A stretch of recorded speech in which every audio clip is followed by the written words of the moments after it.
അർജന്റീനൻ super താരത്തെ സ്വന്തമാക്കാനായിട്ട് premier league ക്ലബ്ബായിട്ടുള്ള Arsenal ഏതായാലും summer transfer വിൻഡോയിൽ ഇത്തരം മൂവ് നടത്തുമെന്ന് റിപ്പോർട്ട് ചെയ്യുന്നത് ESPN ആണ് റിപ്പോർട്ട് ചെയ്യുന്നത്.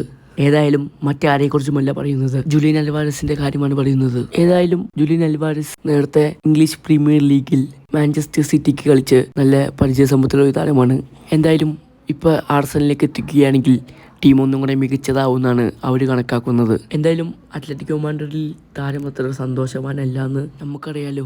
അതുകൊണ്ട് തന്നെ ഒരുപക്ഷെ അദ്ദേഹം അടുത്ത സമ്മർ ട്രാൻസ്ഫർ വിൻഡോയിൽ ക്ലബ്ബ് വിട്ടുപോയേക്കുമെന്നാണ് വാർത്തകൾ വളരെ സജീവമായിരുന്നു. ബാർസലോണയ്ക്ക് താരത്തിന് താല്പര്യമുണ്ടെന്ന് പുറത്തു വരുന്നുണ്ട്.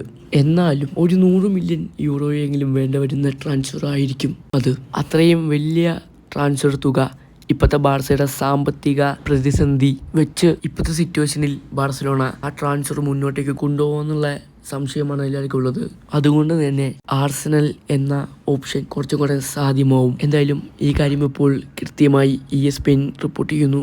അതോടൊപ്പം തന്നെ അത്ലറ്റിക്കോ മാഡ്രിഡിന്റെ മറ്റൊരു അർജന്റീനൻ പ്ലെയർ വേറെ ആരുമല്ല, ടിയാഗോ അൽമേഡ. അദ്ദേഹം ഈ ജനുവരി ട്രാൻസ്ഫർ വിൻഡോയിൽ ക്ലബ്ബ് വിട്ടേക്കുമെന്ന വാർത്തകൾ ഉണ്ടായിരുന്നെങ്കിലും ഇപ്പോൾ താരം തന്നെ പറയുന്നുണ്ട്, I am staying Atletico Madrid. അദ്ദേഹം ഇപ്പോൾ അത്ലറ്റിക്കോ മാഡ്രിഡ് വിടുന്നില്ല എന്നാണ് വ്യക്തമാക്കുന്നത്. ഏതായാലും അടുത്ത സമ്മറിൽ അറിയാം എന്ത് സംഭവിക്കുന്നു ജൂലിയൻ അൽവാരസിന്റെ കാര്യത്തിൽ. എന്തായാലും വീഡിയോ ഇഷ്ടപ്പെട്ടാൽ ലൈക്ക് ചെയ്യാൻ മറക്കരുത്.